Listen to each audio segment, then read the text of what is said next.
What's up, everybody? Happy Wednesday. Hope all you're having a great day so far. Getting into this episode of GH. Brad. Brad. I mean, he was in between a rock and a hard place. I mean, you got Sonny threatening to kill you if you don't plead guilty. Then you got Scott pissed off that you did plead guilty and didn't consult with him about it. I don't blame Scott because, first of all, if I'm representing you and you do something that we didn't discuss, you're not about to fuck with my win-loss ratio. That's a no-no. No attorney appreciates that. You are not about to mess with no lawyer's win-loss record. You're not about to do it. No, sir. Everybody was shocked that Brad pled guilty. The only person that wasn't surprised was Julian ass. And all Julian was worried about was whether Brad was going to snitch on him or not. That's all he cared about. But, Brad basically tried to tell the judge, he was like, yeah, I plead guilty, but I didn't act alone. Nell Benson, the birth mother, she was this was all her idea. She made me her accomplice. The judge was like, okay, those are serious accusations, but it doesn't mitigate your sentence. Because she can give Brad the highest sentence, the maximum sentence. And he could be hit with a bunch of fines that he can't pay for. My thing was, I understood why he pled guilty because of Sonny. I get it. But at the same time, if you plead guilty, you can't really blame Nell. Because now, if you blame Nell, that's something that could have helped your defense if you pled not guilty. Because now that you pled guilty, it's like, okay, the judge kind of don't care. It's like, it might help you and it might help in her custody case against Michael. But for right now, all the charges against her would drop. So until, the DA can get more evidence. Brad was just stupid. I get it, but at the same time, it was like, bruh, you really should have told your attorney what happened. You really should have just let Scott handle this. That was just foolish. I have so much more respect for Lucas because Brad has done the most and has hurt Lucas in the worst possible way. And Lucas, as bad as Lucas wants to hate Brad, he doesn't. He was very cordial, actually, towards Brad. He was upset, obviously, and pissed off. Lucas, he was nice about it, though. Brad was asking Lucas, basically, will I ever see you again and stuff like that. And, Lucas basically was like, no. Lucas has no intention of seeing Brad anytime soon.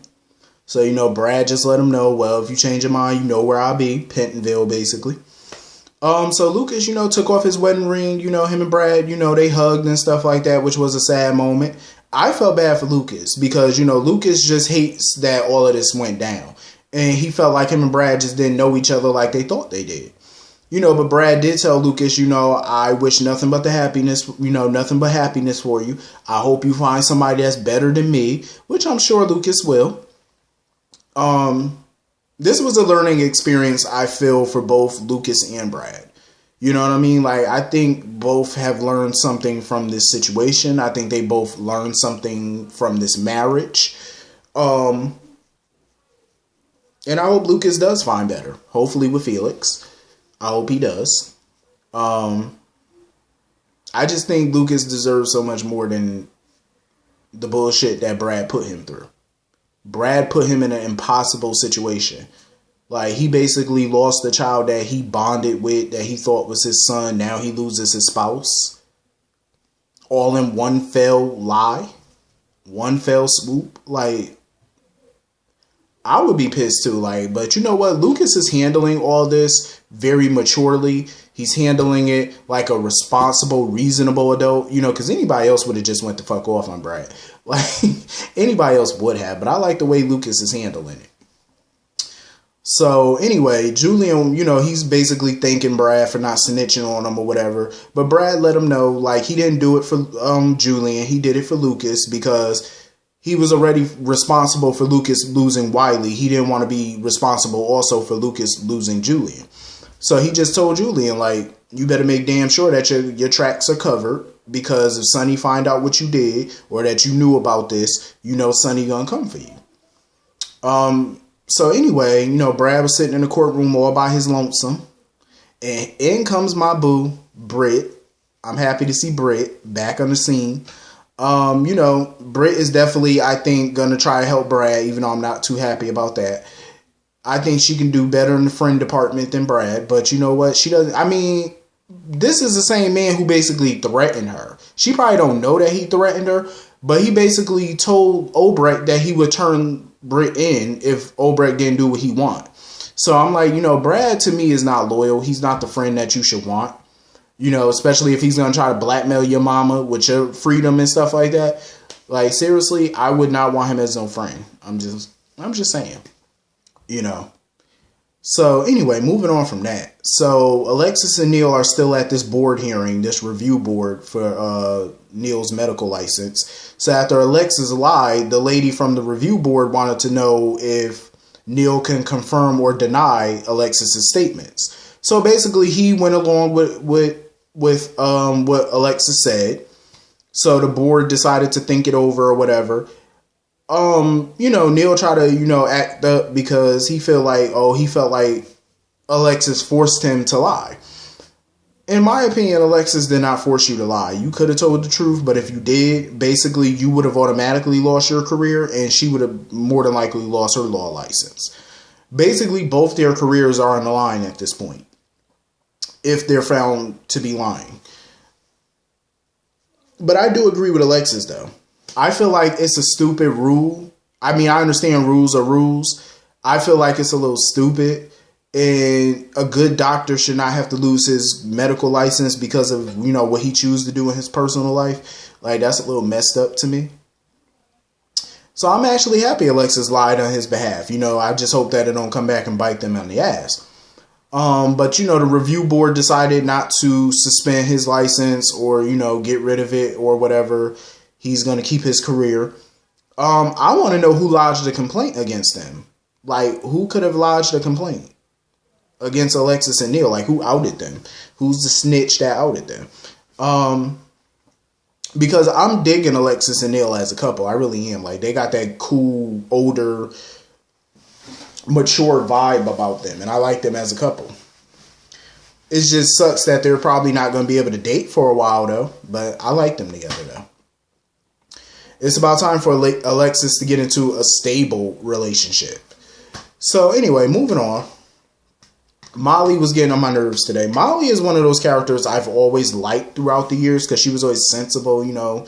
She had common sense. But these last few episodes, she's been getting on my nerves. Like, and today was no different. I love Molly to pieces, but she just annoys my soul lately because she's sitting there trying to figure out where TJ is or whatever. Her and Sam go to see Jordan and Curtis. And, you know, Jordan tells her about the text that she got from TJ or whatever about him needing space and his time or whatever.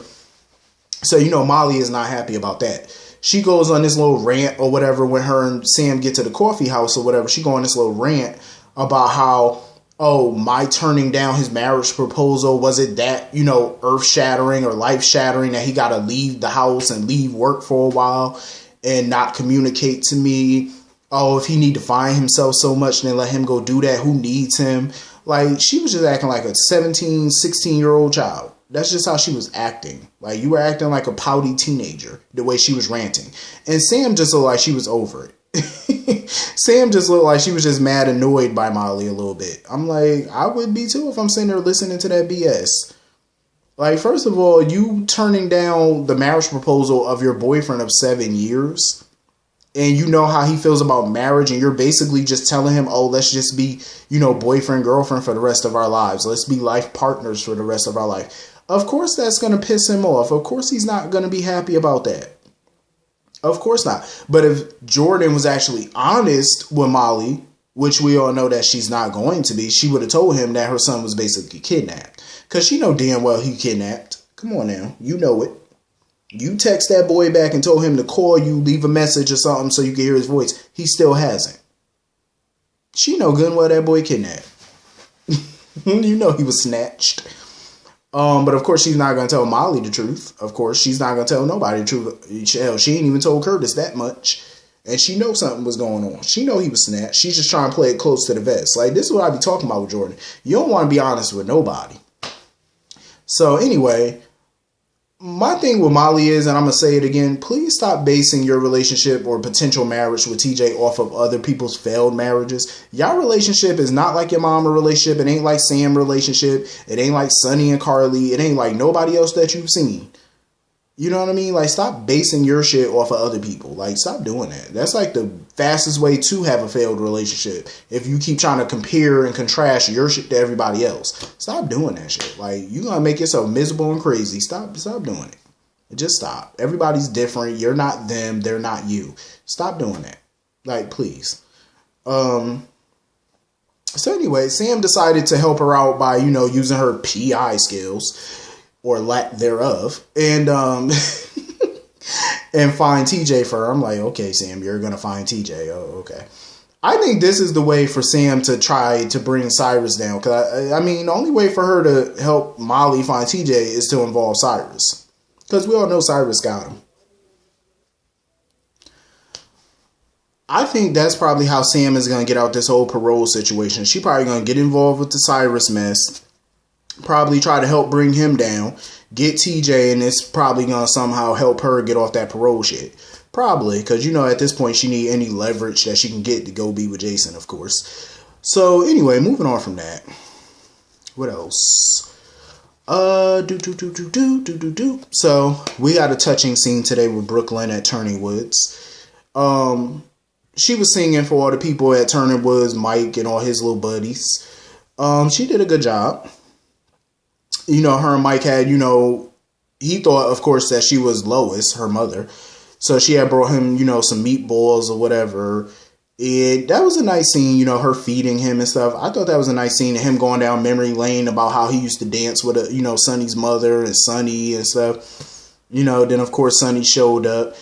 They started all talking about family. That was such a touching scene. It really was. And it made Brooklyn realize some things, how much family is important. So, of course, Brooklyn got on the phone, calling Ned or whatever, basically saying she want to be a part of the business. Like, so she wants to be a part of ELQ, which I think is a good thing. I think Brooklyn can be savvy if she wants to be. I hope so. But her being a part of ELQ might not be a good thing. It depends, because, Brooklyn is like, she's a wild card. She's definitely Tracy's granddaughter to the T. So anyway, moving on from that. So Curtis is basically trying to tell Jordan about Portia or whatever. And, Laura shows up. She wants to know what the hell they plan on doing about Cyrus.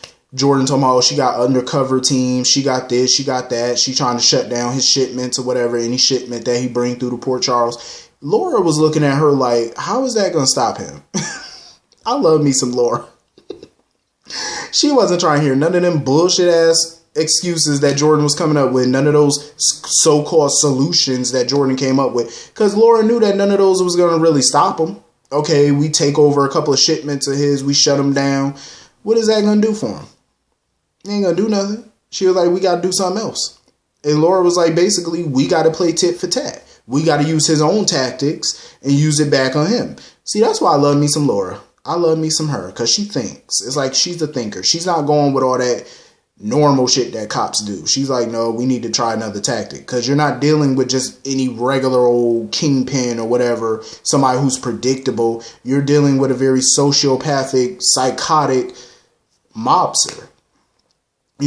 Obviously he got some juice, and, Laura knew that. She was like, obviously he must got some guards paid off. Check into that. See if any guards in Pentonville bought a new house or a new car recently. That way, they could find out if he paid those guys off, those guards at Pentonville. Laura and them are smart. That's why you need people like that. So anyway, when Jordan went to Pentonville or whatever, Curtis and Laura was talking, and Laura wanted to know how how Curtis knew Portia. And Curtis claimed that he knew Portia from years ago, back in the day or whatever. He didn't know that Trina was the mom. Trina was Portia's daughter. I'm like, Curtis, you might as well be honest at this point and just deduce the fact that you are that girl's father. You might as well just go ahead and say it. Because we all know it. You the pappy. So anyway, you the one that, laid those seeds.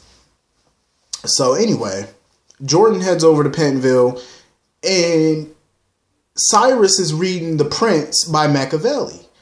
Why do I keep hearing that damn book every time on different shows? It's like lately all I keep hearing about is The Prince by Machiavelli. For all of those who ever watched the Dallas reboot in 2012, you know, J.R. Ewing and all them, if you remember the episode after J.R. died in the reboot, at his will reading, he left Bobby's son Christopher in his will. He left him his book, The Prince by Machiavelli, and he told Christopher to read that book. What is the significance of that book? Because I never read the book. I never knew the details of The Prince by Machiavelli. I never knew it. So if anybody knows about it, let me know, because I never knew about that book.